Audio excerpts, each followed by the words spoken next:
All right. Welcome back to Psychedelics today, everybody. Really excited to have Liana Gillooly on the show today, Strategic Innovative Officer at MAPS. So welcome to the show, Liana. Thank you. It's Strategic Initiatives Officer. Initiatives. Thank you for correcting me. Yeah.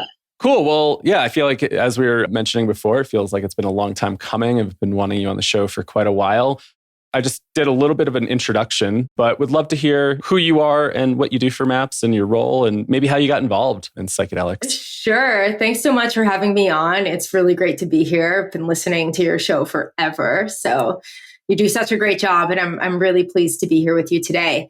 My name is Liana Gillooly. As you said, I work with MAPS. I started with MAPS over 5 years ago. I started as MAPS's major gifts officer. So I worked on fundraising for all those years. And then about a year and a half ago, I switched over into MAPS's strategic initiatives officer.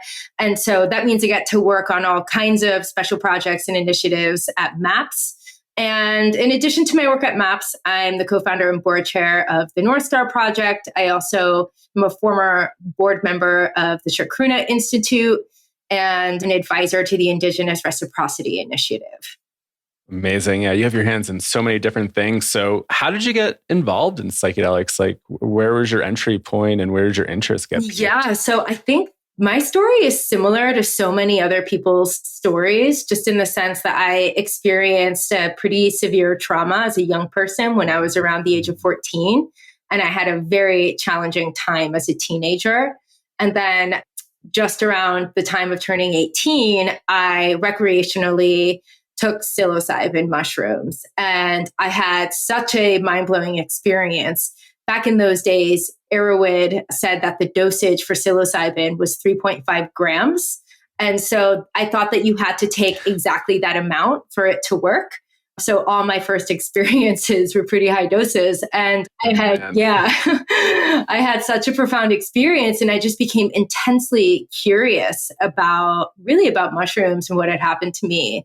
And so that journey, that curiosity, that hunger for information and to learn is what's driven me and really brought me to all the places that I am today. I ended up in Central America for a year or 11 months when I was 20 years old.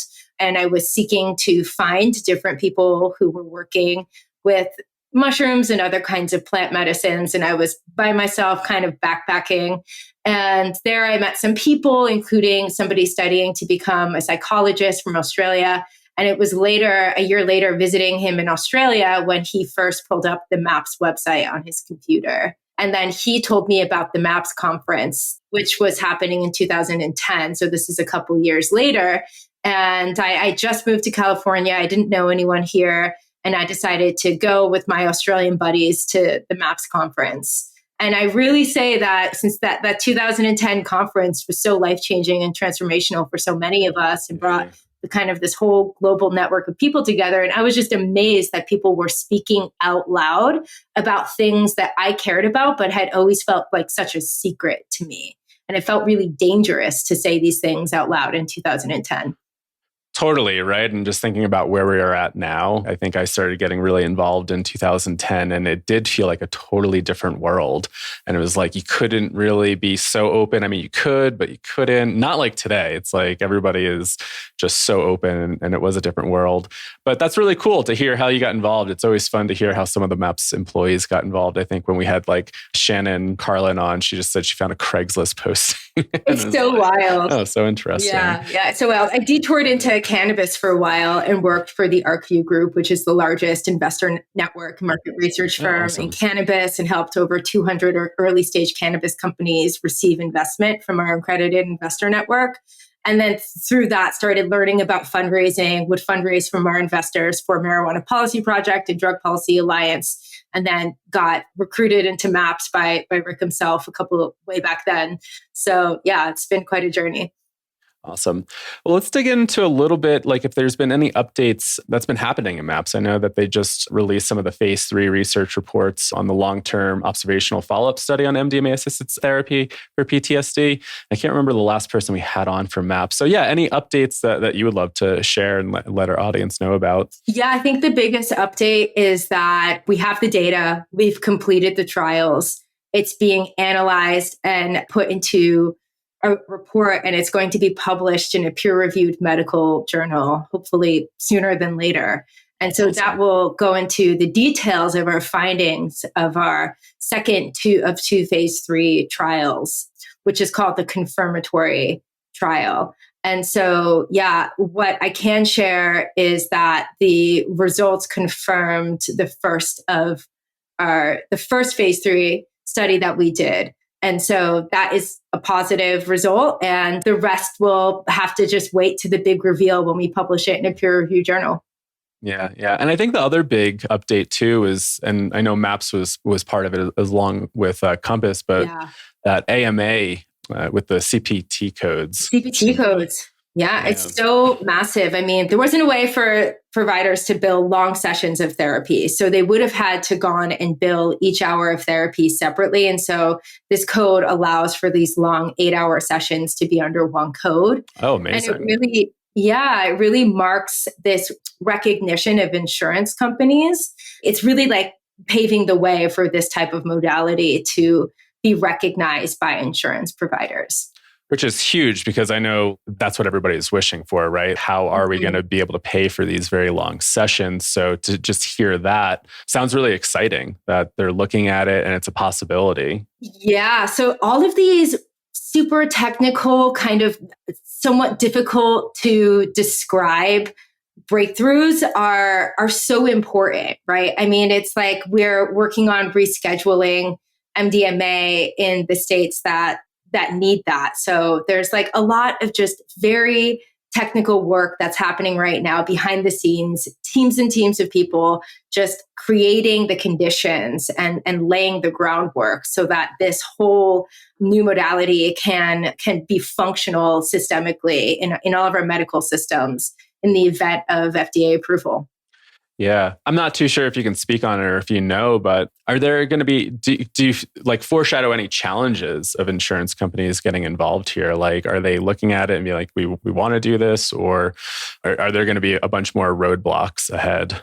There are people on my team who can speak to this much better than I can. People on the MAPS Public Benefit Corporation team. And I think that's just another update is that more and more the MAPS PBC team is really becoming a robust, independent company, which is what we all want for it to flourish and for it to thrive. And so some members of that team that are working on the insurance relationships and creating those pathways can speak to that in much more detail. But what I can share is that there's always going to be challenges with these kinds of things. Like this when you're in the process of doing something that's so new and unorthodox in our current structure, it's very difficult work. Yeah, yeah. You just mentioned the MAPS Public Benefit Corp kind of splitting off and becoming its own entity. Can you speak a little bit more about that? That might be kind of news for some folks. And yeah, I just want to be clear. It's been its own entity since its formation. So it's a public benefit corporation that's currently wholly owned by the nonprofit. And so that means it has its own board, it has its own executive team. There's certain things that we do together, certain committees and things like that.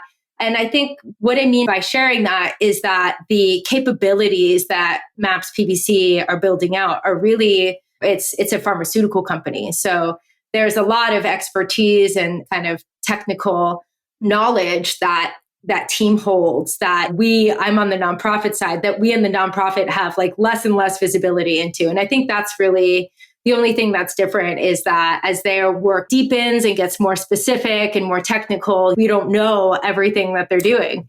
We can't know. It's so big and so much. And their team has grown quite extensively as well to well over, I think it's over like 120 people right now. Wow. I had no idea. 120. That's huge. Yeah. Well, I would love to get a little bit more into this conversation a little bit later, just around scaling and businesses, because I can imagine that is a challenge, right? Of like companies starting really small and then having these other entities form out of it and almost not knowing what's going on. It's like, oh, what's happening there? Yeah. But yeah, just thank you. And thank you to everybody at MAPS that have just been on the ground for all these years and just pushing towards this mission of getting psychedelics and specifically MDMA legal for therapy. It's such a huge undertaking. And I know you guys have just been so like busy and putting all your hearts into this work. So yeah, thank you. Yeah, I just huge shout out to the MAPS team. It's such a mission-driven organization. So many people working so hard and who could be doing so many other things. They're so talented and skilled and have incredible expertise and are choosing to put their hearts into supporting this nonprofit. And I think that's really how we see our work at the nonprofit, is that we're here to benefit the entire field and here to support the creation of robust science and knowledge for the benefit of this field. So that's why we do it. And the team is so amazing. Yeah. And just thinking about the influence that the whole team and the company has had over the years, the amount of people we've had on the podcast where their journey has started, it always most people, it's like, oh, I started looking into like MAPS research. And that's really where I started to get like this passion. So yeah, thank you. Yeah, for sure. It's been such an honor to be part of this. Yeah. So the other exciting news that's coming up for MAPS, and the big news, is that the Psychedelic Science Conference is happening in Denver in June. And we're super thrilled about it. And it sounds like it's going to be the biggest psychedelic conference in history. I know that you guys are projecting about 10,000 daily attendees and tickets sold. So that's exciting. And just thinking about the growth, like I don't know how many participants, attendees were there in 2010. I think when I was there in 2013, it was like maybe 1,200 or so. And then 2017, I think it doubled. It was like maybe over 3,000, under 4,000 people. So to make that jump, I mean, it's exciting and just shows how crazy the field has really blossomed in the past few years. So can you share a little bit about what's going to be happening in Denver and maybe what you're excited about? Yeah, sure. I've been to all of MAPS's conferences, and I think in 2010, there was less than 1,000. And so even just in you sharing that, I think we're doubling every time we do this conference. And this time around, it seems like we're going to triple from the last 2017 conference, which totally blows my mind. And I was 22 in 2010 when I attended the MAPS conference, and it completely changed the trajectory of my life and opened me into understanding that it was possible to have a career working in psychedelics, which was such a foreign concept back then. Right. And so that's really, when I think about what I'm most excited about, it's the people. It's bringing together our global community. And it's what can come from the magic of an event, of being in connection with one another, of all the little collisions that happen and all the ways that we discover how we can support each other and work together to make this field the best that it can be. So that's knowing just the ways that conferences and events have really impacted my life. I mean, that's my hope and my prayer. And I think many of our visions is that people can really get a lot out of this and that they can really see the ways that their life is benefited by this gathering. So, yeah. Yeah. Like North Star came about because David and I met at Horizons, right? And so there's like all these amazing things that happen when we're put together and when we're in community. And so that's really what I'm most excited about with this conference. Yeah. And I think for a lot of people, that's the most exciting thing about getting together at a conference. We get so many people asking, how do we get involved in the psychedelic industry? How do I start? And it's like, go to a conference, go to an event. Like I think about just the people that you meet, right? And it doesn't necessarily need to be somebody that works in the field, right? It could just be a peer. And then you get together and get to brainstorm ideas. And then things kind of form from there. I think a lot of events and companies started like that, just meeting people. So I think, if you're hesitant about going, I would just say that's probably like the best investment you can make is just going to a conference like this. And this is going to be the biggest one. And the amount of people that are going to be there is going to be just amazing. So it's just going to be a wonderful networking opportunity. As a lot of people say, it's sometimes about the conversations that happen in the hallways. Exactly. And to highlight that, one of the areas that I'm most actively engaged with is an area we're calling deep space. So we do have several tracks of content from like keynote stage, therapy, science, clinical trials, We've got plant medicine, culture, society, policy. So we have a lot of information. It's going to be a very information dense conference. It's a very heady event that we put together here. And so knowing that some of the best magic happens in the hallways, we've also created an entire zone called Deep Space. And Deep Space is a place to get out of your head and into your body. It's like a festival-like environment. There'll be an art gallery and a tea lounge and an art car there and some other interactive stations, creative, like a art therapy station and things like that. Cool. Yeah. And then we'll have a stage in Deep Space, which is where there'll be, the content will be very focused on getting out of your head and into your body. So ecstatic dance and movement and breath work and singing and interactive performances and things of that nature. And then the art show is just huge and extensive and being curated by Tribe 13. And so there'll be some sculptures and things of that nature. There's going to be this altered states lab, which will, it's like different technologies, light and sound and vibrating chairs and things like that, that can induce altered states without psychedelics. They can be very useful tools for integration or even complementary in some psychedelic assisted therapy protocols. So it's kind of this whole smorgasbord of embodiment activities and experiences. And the Gung Fu Tea Lounge is a place to converse and have deep conversations with each other. And so we put a lot of energy and effort into creating the space outside of all the content as well. Oh, that sounds amazing and much needed, right? Yeah, if anybody's been to just full on conference mode, it does get very intellectually stimulating and you do need to take a break. So I'm glad that you guys have thought about that and built that in. And I feel like you guys have kind of been doing that for a bit, right? I think at 2017, you guys had the stage, you had the nice exhibitor hall. And I do remember seeing some folks under the Lucia light there, which was really cool. And, you had the tea lounge, which was really nice. Yeah. I'm also wondering, you've been to since 2010. Besides the growth, just thinking about programming and the way that your MAPS is structuring the conferences, how has that evolved over the years? Have you guys thought about, has that changed the way that you want to do programming? Yeah, well, I think one thing that we've really wanted to continue to highlight and focus on is that we want this to be a place where therapists and researchers can come and get the latest information. And so there's a lot of scientific information. There's a lot happening in the field of psychedelic science right now. So we'll be featuring some of the breaking information from new research study, especially on DMT and 5-MeO-DMT. And there'll also be, there's a lot of that's happening right now in the setting of neuroplasticity. And so we want this to be a place where researchers are excited to share with each other and to learn from each other. In addition to that, we've had a lot of growth in the field of psychedelic therapy. And so we have an entire kind of track oriented just at therapists. And so seeing this as a place for therapists to come and learn about this modality and the different kind of complementary practices and all the layers that go into that. I think we also have always had a focus on policy at MAPS. And so we have a policy team and we've been participating in advising and consultation in the creation of different policies around psychedelics and also just drug policy reform in general. And ending the war on drugs is central to our mission at MAPS. And there's so much progress that's happened over the past few years on the policy front. So I think we're going to have a whole Friday, I believe, is going to be a day focused on the changes in the state of Colorado. And it couldn't be a more exciting time to be in Colorado with the recent legislation changes and with the fact that they're in the process right now of writing the regulations for the new psilocybin services initiative there.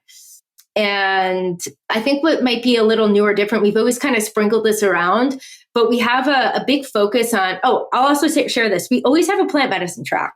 Yeah. That continues to be important, right? Because psychedelics is not just in the laboratory, right?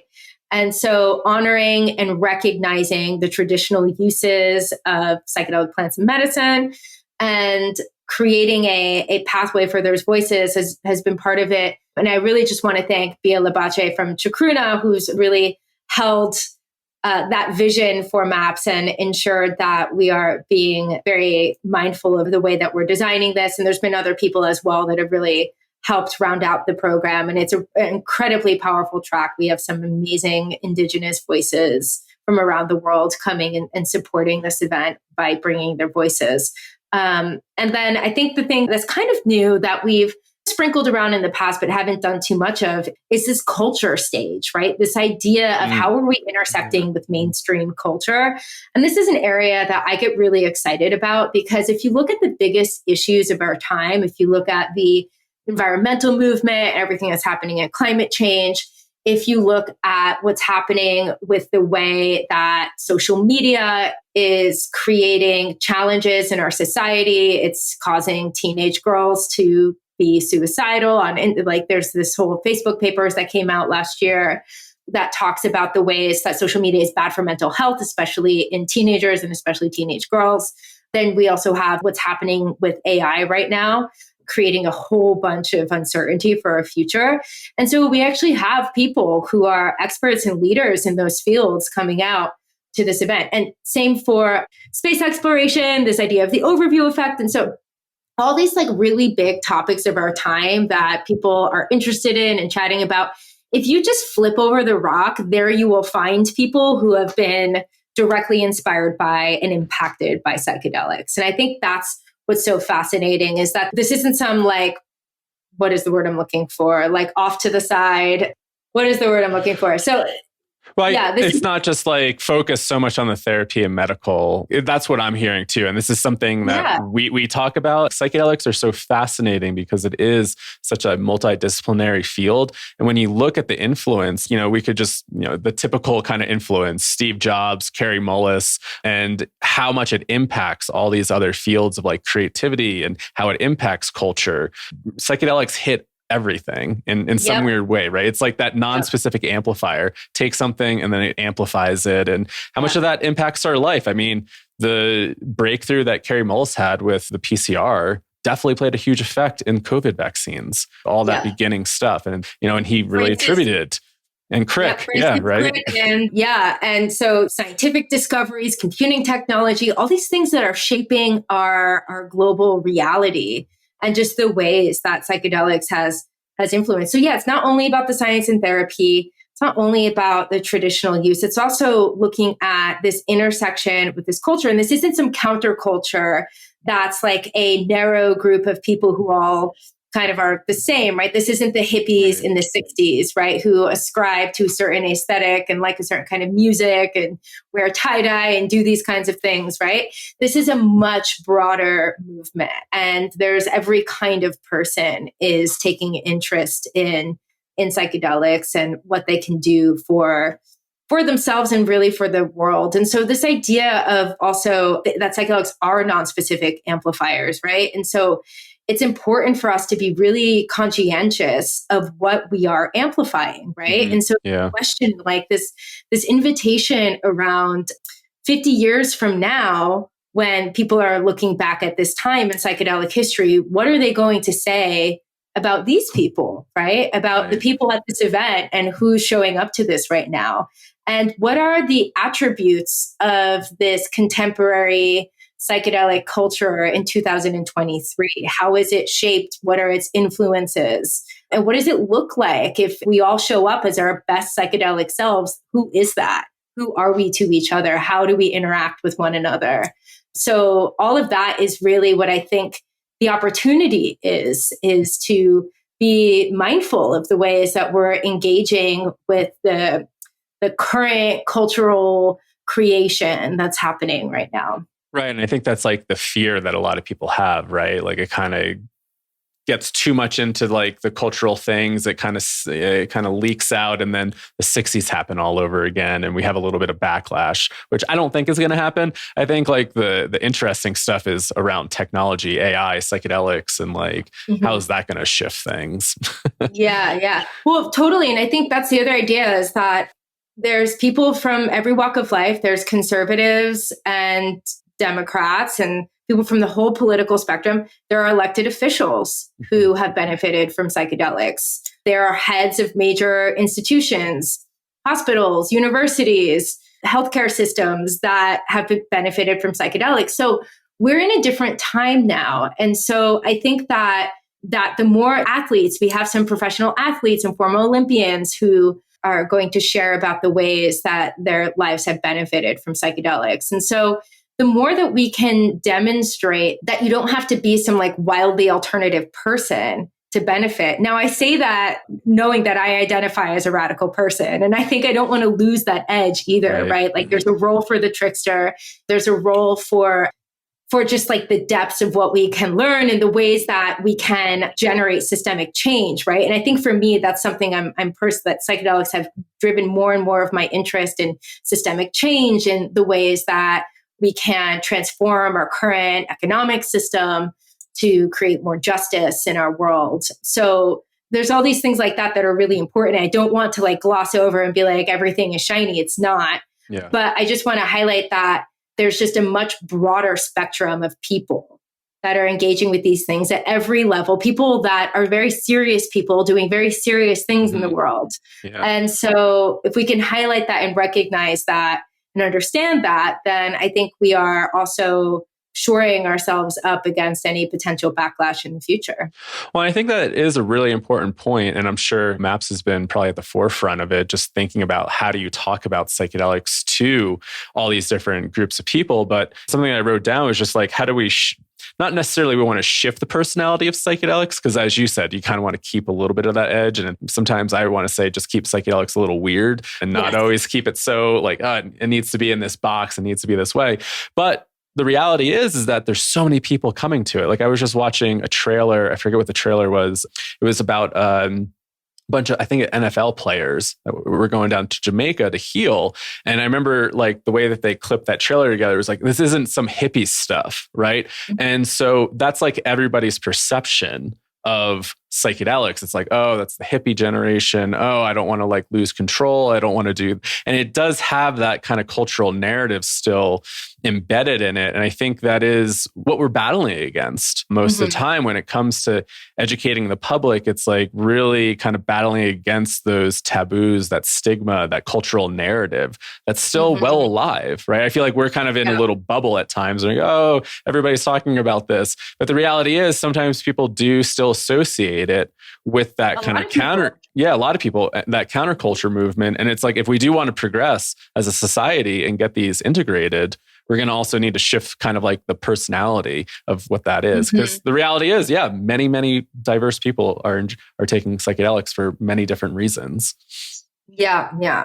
And I think with that as well, it's like, well, do we want to be the personality of the San Francisco tech worker microdosing? Like, me, not really, right? Like, I don't want that to become the new identity. I'm glad that works for some people and that can be like one of the identities. So I think one of the ideas is like, what is the multiplicity of identities that can be part of this, right? Because I think what we started seeing when we started seeing more and more awareness, right? A lot came through the early kind of broader news articles around this like microdosing trend in Silicon Valley, right? And so I was like, oh wow, is this all going to like head in that direction, right? Or we see this like medicalization route, which obviously we've been part of and is important, right? But there's this idea that there's a multiplicity of identities within this field, and there's a multiplicity of ways to potentially benefit from the uses of psychedelics. And so I think that this is like a real opportunity to very mindfully engage with that exploration and with that understanding and be in that state of curiosity and discovery around this.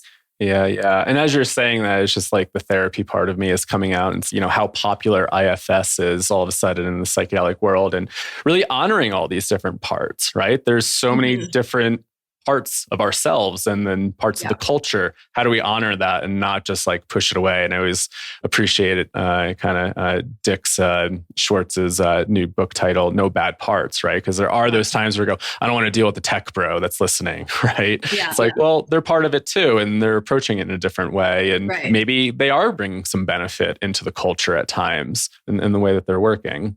So I like that, the multiplicity of self and how do we move towards that? And how do we make like a bigger tent, right? Because the other thing too is especially in what's been people who self-identify as part of the like psychedelic community over the past 10, 15 years, or people who self-select into going to these kinds of events. How can we build a bigger tent to have more diversity of people, of perspective, of backgrounds, of lived experiences feel included in what is being created here, right? And get out of this kind of, and that's part of the like letting go of any sense of control of like, oh, well, I really want the culture to go this direction. Right. And how can I like set things up and push it that way? And it's like, actually, it's going to come from so many different people from so many different places and backgrounds. And that to me is really exciting. It's like that bubbling up and then figuring out how to create a big enough tent and a big enough stage, so to speak, to include as many people as possible who want to participate in these ways. Yeah, it's important. And as you're speaking, something that just popped into my head was, and I'm sure maybe you've probably had these conversations or heard some of the arguments just around when people say, oh, the psychedelic community. What is the community? Is there a community, right? There's so many different communities. And then there's some communities that are like, I haven't been part of any of these conversations that quote unquote the psychedelic community. And so I think just honoring that and recognizing that and naming it, that there isn't just like one kind of like community that's like steering it. Maybe in those beginning years, it felt like that, but it's like, how do we bring all these communities together to have healthy dialogue, conversation, and grow together? Because it can get really messy. Yeah, to be influenced by and inspired by one another. We're richer as a tapestry. I once thought to do a Burning Man project to print out cards that said psychedelic community member and like hand them out, because this term was just getting thrown around so much. And I was like, I don't like, what is that? Right. So who's part of this? Who's dictating like the in-group, out-group kind of thing? And like those dynamics do absolutely happen. And I think it's time to kind of like, move beyond some of those dynamics and really ask ourselves how we can be in the most service to what is emerging around the world. And so I'm excited that we're going to have someone from Palestine. I'm excited that amazing. I believe we're having people come from Brazil. There's going to be a talk one of the mornings about the efforts in Ukraine, which just hosted its first psychedelics conference in the city of Kyiv. Really? And so, wow. Yeah, this month, actually, beginning of the month. So there's this other like recognition that we are but like a small little kind of section here, especially here in the Bay Area where I live, but that there's this whole other phenomena happening around the world. And yeah, I mean, one of the things I first got engaged with in psychedelics was creating psychedelic societies. There's going to be a big relaunch of the Global Psychedelic Societies Network, which currently has, I think, around 80 different societies in like 25 different countries. And they're all connected and chatting with each other. And so again, it's like that to me is what's so exciting, right? And to me, that's like this sense of like the broader term of community that I feel I can relate to. Oh, amazing. Well, it's really exciting and cool to hear, to get more like that global presence, because sometimes I do feel like that's missing from the conversation. And there's people all over the world creating cool communities, creating cool kind of societies, approaching this work in lots of different ways. And to be able to learn from them, meet and listen and see how other people are approaching this work. Mm-hmm. Yeah. We're going to talk about International Psychedelic Society, look at research opportunities in the EU and other places. Yeah, I mean, there's just a lot happening around the world right now. Amazing. And then you guys also have some pre-workshops and post-workshops. So, I remember when I think I first saw the announcement that it's going to be 9 days, I was like, how do you play a 9-day conference? I'm exhausted after like a day or two. But yeah, you have the pre-workshops and then some post-workshops and community events. Can you speak about any of the workshops that are coming up? And I think some of them are already sold out. But yeah, I know that the Groff Legacy Breathwork is sold out. Stan Groff is now in his 90s. And Stan's going to be there, right? He will be there. He's going to be teaching that. Wow. And it's quite an opportunity. And he'll also be speaking in the main program as well.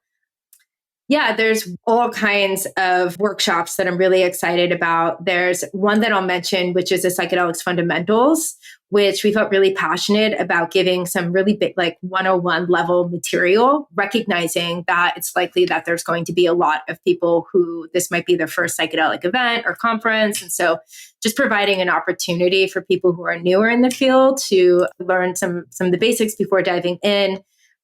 There's going to be, I think, another one that sold out was with Mary Casamano on guiding psilocybin therapy sessions with the woman who's done this more than anyone and is a total legend. So that's really exciting. I'm excited about this eco-psychedelic practices for addressing the eco and social crisis. I think this is a really important topic. This idea that psychedelics is intersectional and is intersecting with these other important movements of our time, justice movements, climate movements, other social movements is important to highlight. And also just to recognize that like ways to manage, just really to have this perspective of intersectionality, and then also learning about ways to manage burnout and the ways in which psychedelics can support activists that are on the front lines dealing with some of the harder issues of our times. I think that's really powerful. There's going to be a Jewish Psychedelic Summit workshop, which is just awesome. Amazing. Harm reduction workshops. More and more, we're seeing psychedelic harm reduction and peer support. I mean, we recognize that the vast majority of people have been and will continue to experiment with psychedelics on their own and in groups of their peers. And so with that recognition, it's so important to provide the right support and information and education for people who want to stay safe while they're doing that. There's a lot of business content. I've barely touched on that, but there's going to be a whole business briefing workshop on the first day that will go really into the weeds on things. And then we have an entire business track, which, that's a totally new thing for this conference because there wasn't a psychedelic industry in 2017. Full stop. Didn't exist. So we've had to, and there's so many exciting things happening in business. And so we do have an entire track dedicated to psychedelic business and industry. And I think that that's actually going to be one of our more robust and popular tracks for people who might not be there for the research and the science. And there's going, speaking of IFS, there will be an internal family systems program as well leading into it. And then also a music program. So it will be how to use music in therapy and psychedelic therapy sessions. So those are just some of the ones. I just named a bunch of them. There's even more than that, if you can believe it. But and really, go ahead. No, I'm just excited for it. Like it sounds like such great programming, such great content. Yeah. And I was a little bummed. I was looking at the breathwork thing. It's like, I really wanted it sold out. It's like, oh man. That was our first sellout. I could imagine. Sold it out so fast that we got a bigger room and then instantly sold that out too. Oh man.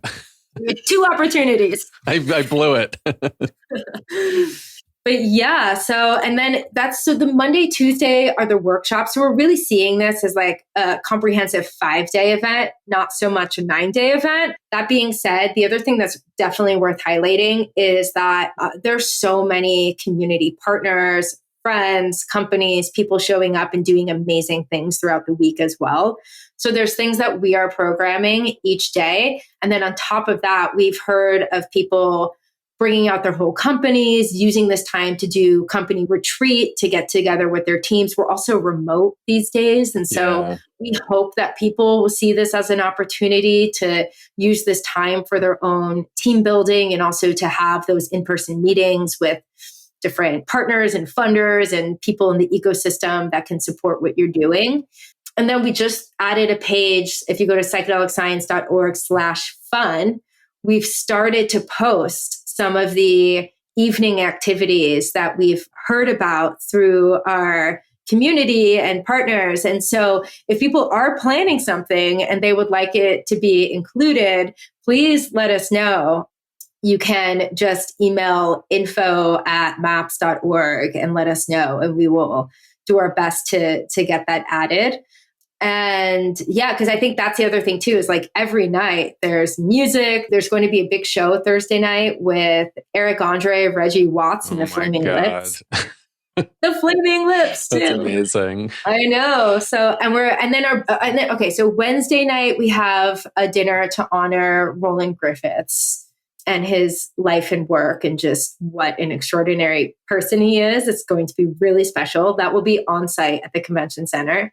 And then Thursday, we're doing an evening at the convention center to honor our veterans. It's going to be awesome. So if you're interested, you haven't bought tickets yet, psychedelicscience.org. And yeah, that's June 19th to the 23rd in Denver, Colorado. And I would even suggest just to probably come out and check out the parties if you weren't coming to the conference in general, right? Just being able to come out and meet people, because there are a lot of community events happening and a lot of networking and opportunities to connect outside of the conference, which is also really exciting. Yeah. So. It's also Pride weekend in Denver the weekend after. Amazing. Yeah, I will be hanging out the weekend after. I'm sure others will as well. We've heard of other events happening that Saturday and Sunday that we will not be programming, but I'm going to be there. Like, I think that whole Monday through Sunday, you will not be bored if you are with us in Denver. It's going to be a good time. I've been looking forward to this for a while since we saw the announcements, and we're super pumped. And a question I wanted to ask before, was this pretty strategic to host it in Denver? Because, I mean, you guys probably started planning right after the 2019 bill. And why Denver? Was that strategic? We started planning before the bill got passed. Oh, wow. And so we put down a hold on the convention center, made this huge bet years ago.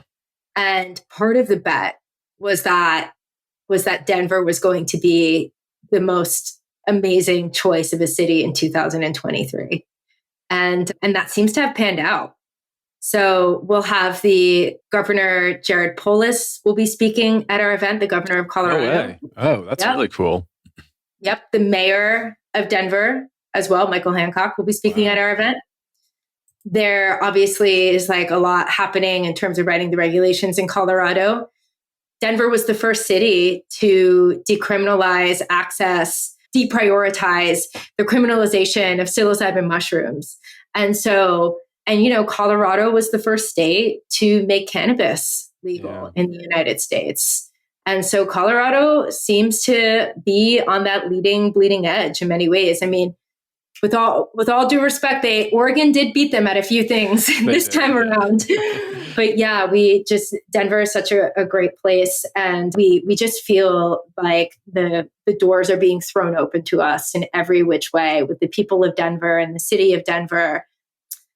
I will remind people that they call it the Mile High City for a reason. And so getting there early, acclimating to the altitude shift might be relevant to some people. It certainly is for me. That is a good reminder. Drink lots of water before traveling. Maybe get some of those electrolyte drinks because you will feel it. We had some folks at some of our retreats in Colorado feel it. They weren't expecting it. And I mean, right now I'm at like almost 10,000 feet. I've acclimated over the month or so of being here in Colorado, but it can be pretty tough for some folks. So definitely hydrate and prepare, get in a few days early and take care of yourselves. Yeah, that's what I'm going to do. That's my recommendation. Nice. There's also a pre-conference camping trip. If you go to, I think it's ts23co.com, there's information about these kind of adventures that are being planned by some people pre and post conference. And so that could be another fun way to get in early, go on some backcountry Colorado adventure for a few days, and then come out to the conference. It's probably also a really great way to prep and also integrate if they have any post conference events. They do. They do the post conference lodge experience, I believe, that they're planning. So amazing.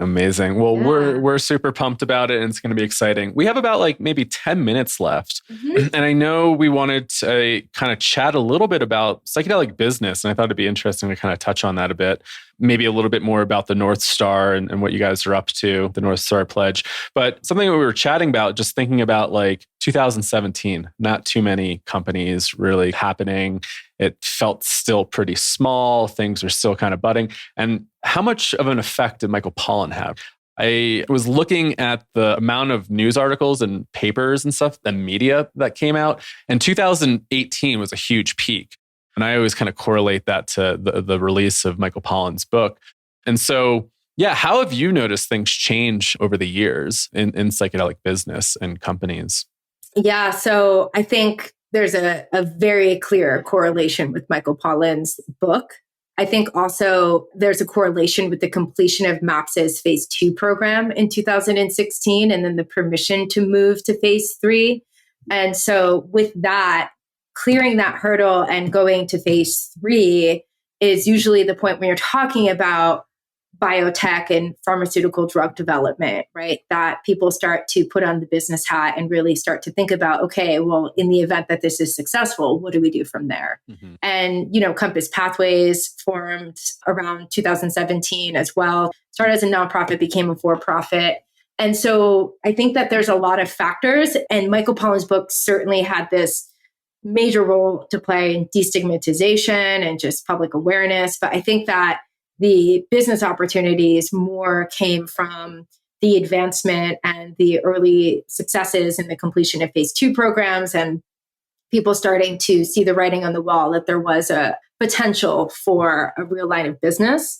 And then, we had Janssen, who pushed forward the Spravato ketamine nasal spray. And so we've started to see companies form primarily in drug development, biotech, also in clinics. So we've had a big expansion in awareness around the availability of ketamine as a treatment. And so people started focusing on building these clinics in these specific environments to deliver psychedelic assisted care in. But yeah, I think then we had a lot of the hype, right? Which happens in these cycles, right? So you have a early emerging industry. It gets a lot of attention, a lot of excitement. A lot of people start companies, develop companies, raise a lot of money. And then what normally happens is that the bubble bursts and there's a correction in the market, and a lot of the signal gets pulled out of all the noise. And so I think that's the period that we're in now. It's a very clarifying time for our industry. And I think the other thing too is that it's just these things take a really long time. Like any biotech, any drug development takes an extraordinarily super resource intensive, makes it a really high risk investment in general. And it's because of the long tail of R&D that's involved with these things. And I would also imagine, specifically for psychedelics, is now we're also dealing with the legality of it, right? If you just have regular biotech that maybe they're not dealing with these Schedule I substances that have been on for quite a while, you're also needing to wait for policy change as well. It depends, right? There's additional hurdles, right, for receiving permission to research Schedule I substances. And interestingly, there's been more permission to research psychedelics than cannabis. It's actually that is so interesting. Yeah, it is interesting. Yeah, I mean, we can go into that later, but it's a whole thing. But it depends, right? And this is also country specific. So I'm talking about the United States right now. So you can get permission to research Schedule I substances. There are additional hurdles. It makes it longer, more expensive, more difficult to achieve and attain, but it is possible. So we don't necessarily have to wait for policy change to do the research. And in fact, a lot of the research that that MAPS has sponsored has been under the current structure of working with Schedule I substances within this paradigm of having that be highly restricted. I think what's interesting is now you have the state of Oregon and soon the state of Colorado. And so this is really the first time that we're seeing a potential line of business in a non-medical setting. And so the creation of the regulatory framework in Oregon around psilocybin services, the awarding of licenses to manufacture and sell psilocybin to those who are licensed to facilitate these sessions, and also the creation of the facilitators training program and the ways that can then be marketed and sold. So all of that. And then in addition to that, then we're getting into clinics, retreat centers, et cetera. So all of this is really a whole testing ground for the system of care and service. And at the end of the day, it is a business. These are businesses. They're highly regulated and controlled in certain ways. But this is kind of the first potential for non-medical businesses or non-pharmaceutical companies to get established. Which is exciting. I find it to Mhm. be really exciting. So with like some of the recent news in the past few months, I think like a lot of folks might feel a little jaded, right? Like we heard the downfall of Synthesis, Field Trip, a few other companies. Do you have any advice for folks that are feeling like that way? You know, I think like the hype is there. Now we're dealing with a little bit of a crash, a little bit of these companies folding, and people are like, "Oh, what's happening? Like, what's going on?" And let us not forget the macroeconomic environment that we're Right. all Yeah. existing in, right? Increasing interest rate, potential for recession, economic downturn. I mean, these are all major factors in what's happening right now. And so it's important to remember that. My advice is that patience is a virtue, Yeah. and that this is still the early days of this emerging industry in space. And so my advice is to be really prudent, right? And to really understand the timelines that we need to work on. Starting a retreats business in a state that hasn't written its regulations yet might result in things taking too long. Oftentimes, the deadlines get extended or delayed for various reasons. Policymaking can be slow and tedious and strenuous. And so it's just really important to remember that we're working within much slower timelines. Drug development, research and discovery, really slow, really meticulous, very expensive. And so it's just very important to be very realistic about what those timelines are. And it can be hard to know, right? And so people want to put themselves into the position to be at the right place at the right time. And so you end up having to take educated guesses and to make bets in the future. And that is like the nature of kind of this early stage game that we're in right now. And so I think patience and prudence and being very rational in this time is what I would recommend. I always like to remind people, I think to work in psychedelics, you need a little bit of comfort with the unknown and like Yes. uncertainty. And it Yes. feels like psychedelic therapy is here, but it's also not here 100%, right? Yes. It And is not it's here. not here. And like we No. still have to be patient and we still don't always know how the future is going to unfold. And I know Yeah. that's frustrating for a lot of people, right? Because it feels like it's here 100%. And we're like, oh, where's the opportunity? Like it should be right here. And it's like, we're still in the beginning stages of everything. Yeah. And it might not feel that way, right? Because it feels like things are just rapidly growing so quickly. And I think, Mhm. I've definitely heard people feel like, I feel like I've missed the boat here and there. And it's like, Yes. we're just in the beginning. Like it hasn't Yeah. even really begun. Yes, exactly. Yeah. You might have missed the like early boom and bust cycle, but only so many people end up winning that, right? Yeah. And a lot of people end up getting really kind of hurt along the way or in that process. But I think that the other thing too is like intentionality is everything, right?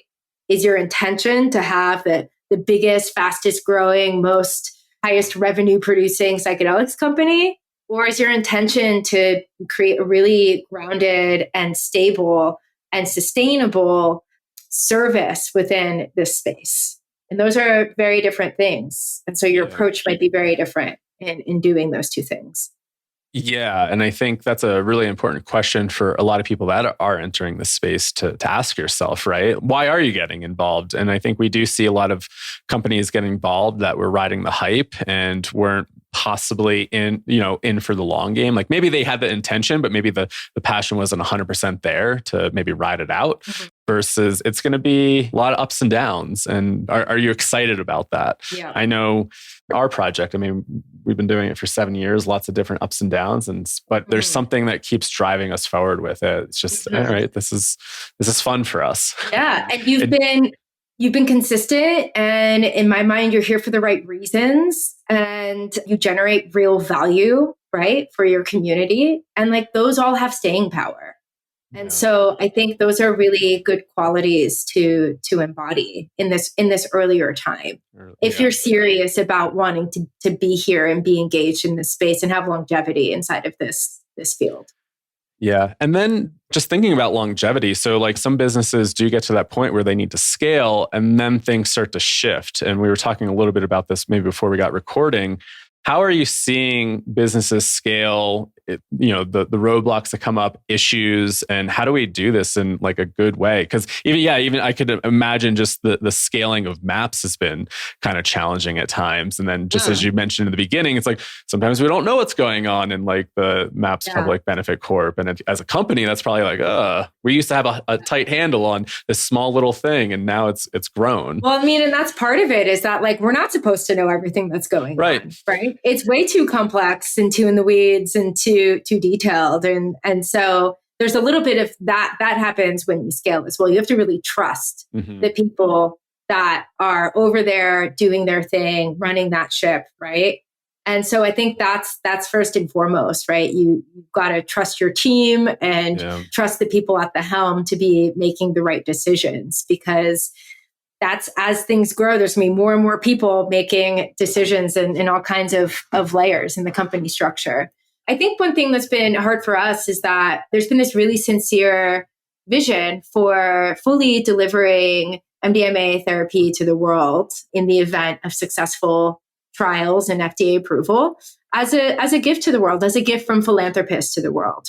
And there's this other idea too, that we can raise all the philanthropy to commercialize access of MDMA therapy in the event that becomes possible, that we could generate enough revenue from the sale of MDMA to then fund the efforts of the nonprofit, which is currently the parent company. And so there's kind of this like virtuous circle and cycle, right? That I think early on when Rick Doblin founded MAPS and when Amy Emerson, who's the CEO of the MAPS Public Benefit Corporation, first got involved, there wasn't really an idea that this would result in a for-profit company, right? That came later with the recognition of that there was this thing called data exclusivity that would create the opportunity to market MDMA with some protection of the data for a set number of years. And so the real business opportunity was on hand, but again, it wasn't like, that wasn't the intention, right? The intention was to do good science, create openings, and create this potential. And so I think that that's just been a little hard to recognize, that the macroeconomic circumstances, the fact that people with resources who really care about psychedelics and want to be involved, the old way was like the only way to be involved was to donate to the nonprofits that were doing the good work in this space. Now there's hundreds of companies that you can invest in for the potential of some future return. And so people are able to get that soul satisfaction of participating in something that they care about, but also get the potential of a future return. Right. And so I think the incentives have changed. And then also the economic reality has changed for a lot of people. And also the scale of the amount of resources we need has also changed, right? Like we're talking about way larger sums of money that we need in the next 3 years that rivals all we've raised in the past 37 years. So I think that all of these challenges are leading to the reality that we're seriously considering some alternative pathways for financing the work of the MAPS Public Benefit Corporation, with the recognition that the goal is for them to succeed. Yeah. And so that's what's most important, right? That would be the biggest loss of public benefit, right? If they don't succeed in their goals. Yeah. So talking about reality, and then thinking about like ideologies, and how do we because there are a lot of different beliefs that this should be, a lot of people are like, psychedelics should be free. It should be this way. It should be that way. But then the reality is, it's like to bring this to market is costing lots of money. And I'm sure there's a lot of different opinions on like how people get money, how the investments happen. And then as you scale, and if you do have a big mission like MAPS, that scaling does, people don't always agree with how companies, make changes and maybe are looking at how to generate revenue. But then the reality is, it's like, sometimes you need to do that, right? And it's like, how do you hold that of some sort of psychedelic ethos of, this is what I experienced and this is how we should be living in the world. And then you have the reality of this is business, and to make this a reality, we do need a lot of capital, and we do live in this capitalistic society. And it's this kind of balancing act. And I think a lot of people have a hard time with it. I know sometimes I do too. It's a paradox, and I also struggle with it. And it's made me intensely curious about the ways in which we can utilize business to drive social change, the ways in which we can build our business better and do things that are a little bit out of the norm of how companies operate, but are better for the people who work for the company, are better for the planet, better for society. And so MAPS PBC is a public benefit corporation. And so that is a very intentional and specific choice, which essentially means that there is an obligation to uphold the public benefit objectives of the organization, not just the fiduciary obligations. And so that is a really important distinction. And so that's really it. It's like, how does MAPS PBC define public benefit? How does it hold itself accountable and responsible to those principles and those objectives?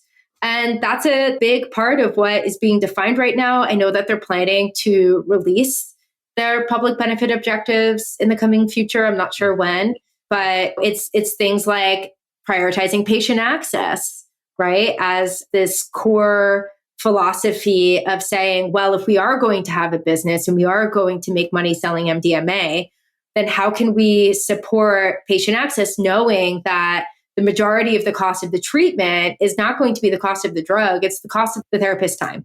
That's what makes these treatments so expensive, right? Yeah.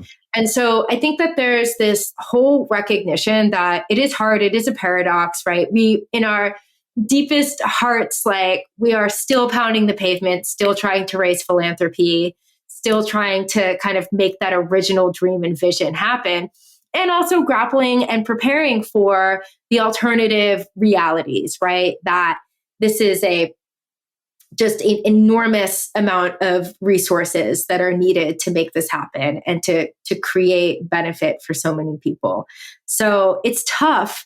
And I think that it is hard, and people often jump to like negative conclusions around it. Right. And like what I will share about that as somebody who occupied Wall Street and didn't have a bank account for 5 years is that it is hard to know what you don't know.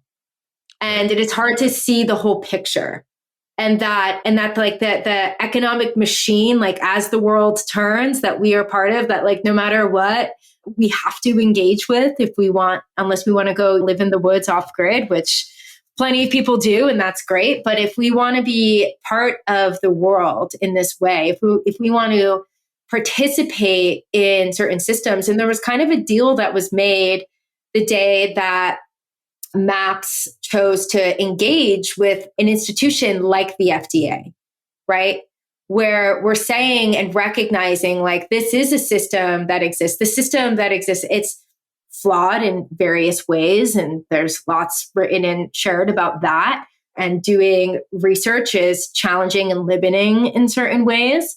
But that we're choosing to engage with that system with this idea that we can be transformational. And that by engaging with the system, even in just the smallest, most subtle and minute ways, we can be part of making that system even better. And so that's like this transformational membrane that I kind of see ourselves as, right? And so we're choosing to engage with these structures, these institutions that have caused certain harm in various ways. And so the idea is that like by the act of engaging with it, that we can be part of what helps to start transforming it in even small, subtle, and humble ways. So I think that's really, for me, at the core of where I've landed with this very challenging topic in time. Yeah, thank you for sharing that. And interesting to hear you mention coming from like Occupy Wall Street, not having a bank account, to coming to these realizations. And was there anything particular about your path there that helped you, I guess, like examine it a little bit differently? Do you have another hour? Yeah. I know we're way over time. I'm just laughing because like, yeah, there's a lot there. And it's been this like the whole journey and exploration. And yeah, I mean, there's that Buckminster Fuller quote that if you want to change the system, you've got to build a new one that makes the old one obsolete. And that used to be like my mantra and my calling card and what I would say all the time. But now I'm like, where's there things that are working? about Right. are there certain elements that have been developed as part of this system. And so this idea of more like midwifery, like I'm trained as a death doula, there's kind of this like midwiving of the system, this transforming what has been into what it could be, and not necessarily burning it all to the ground, but harvesting the cream from what is working or what is functional, and then being part of that transformation. And so that's like the very short answer to that very complex question. Yeah, no, thank you. And I'm glad you brought up the Bucky Fuller quote there, because I've been thinking about that as you've been talking. And then one thing that popped in my head was, we still need capital to create a new system for the most part, right? Like I think about like, if I want to go live off the grid, I still need to buy a piece of property and like create that infrastructure. But how do I get there? Like I still need to engage in the system a little bit. Yeah. And it still requires resources from the system. And so it's like, that's how I've been grappling with it too. Cause I was like in that camp of like, fuck the system, this and that. And then you start to be like, I don't know, we kind of have to engage in it a little bit. And where are those points where we feel comfortable engaging, and where do you maybe hold maybe your own ethics around like, nah, we can't engage in that way, right? And like think about your own integrity. Well, my other thing too is like, it's like Aldous Huxley's book Island, right? We can go live on the island and create a utopia, but eventually something will creep into that we live, like the earth is a closed system and we are all interconnected and interrelated. There is no paradise on the mountainside where like you and your people can just go say F you to society and build your own reality, because we are all connected. You'll be up in the mountain and the severe weather of climate change will impact you, right? Like there's no escaping the reality that we're all connected. And so I like, rather than trying to like dip out and create private utopias, I'm more interested in understanding how to engage with what is and invite it into the more beautiful world that our hearts know is possible. And just like understanding where those opportunities are and those like little pinpricks, and also understanding this is generational work.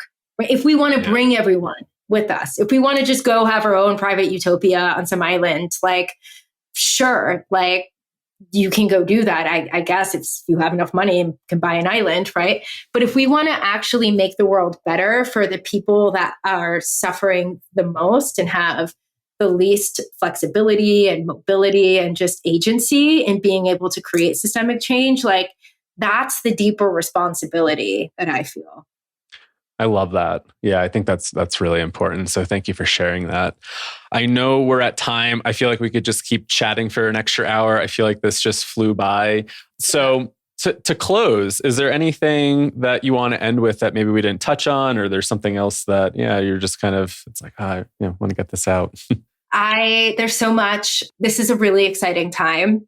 And I think that thing I mentioned earlier, just about this invitation of asking ourselves who we are and how are we to each other, and creating that invitation to be our best psychedelic selves at this conference, and to be in this like peak expression of all the qualities and attributes that we associate currently with psychedelics, of openness, of acceptance, of love and kindness, of patience, all of these things. And so that's really the deepest invitation that I have for people. And this event is only going to be a success because of all of you and all the people that are coming. And I am constantly talking to people who are so excited about this. And so that's the vibration. I feel like I'm riding this wave of energy. I can't tell if I'm like just having like a low grade panic attack all the time, or if I'm just excited. It's a little bit of each, because there's actually maybe a little bit of both, because it is a big undertaking.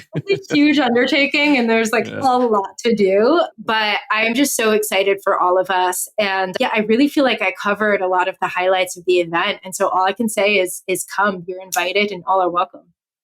Yeah, get your tickets, everybody, if you haven't, psychedelicscience.org. Anywhere else you want to direct people to, either your online social presence, anywhere, maps, anything else? Yeah, I'm at Liana Sananda. You can find me most places. North Star will be releasing a business guide at Psychedelic Science that we've been quietly working on for a long time. Our small, humble nonprofit has also felt the strain of resources this year. And so we've just been working on this offering, and we're really excited to bring it to that environment. And yeah, I think that's about it. All right. Awesome. Yeah. Maybe when that comes out, we can get you guys back on the show to talk about it. Yeah, that'd be awesome. All right, Liana. Well, thank you so much. This has been fun. Thank you, everybody, for listening, and we'll catch you on the next episode. All right. Thanks so much. All right. Welcome back, everybody. I hope you enjoyed that episode with Liana Gillooly. I enjoyed it. I wish we, again, had more time to chat. I feel like, we just started getting into some of the meat of things towards the end of the episode, talking about psychedelic business and growth and scaling and how to do it in an equitable and integral way, which I know we're all thinking about. So these are really important conversations, and I hope you enjoyed it. If you have any questions, comments, anything like that, feel free to send us an email, info@psychedelicstoday.com. And be sure to subscribe to our podcast wherever you listen to podcasts. And check us out on the social media, from Facebook to Twitter to Instagram to TikTok. Be sure to follow us over there, keep updated. And we would love to see you over there. I think that is it for today. So thank you, everybody, for listening. And again, as a reminder, if you haven't got your ticket yet for Psychedelic Science in Denver coming up in June, please do that. That'd be awesome. It'd be great to see you out there. You can check out more information at psychedelicscience.org. And again, our coupon code is PT15, and that will get you 15% off. So hopefully we get to see you in Denver. Stop by our Psychedelics Today table there in the exhibitor hall during the conference. Come say hi. Would love to meet you. So whenever you're listening to this, I hope you're having a beautiful week, and we'll catch you on the next episode of Psychedelics Today.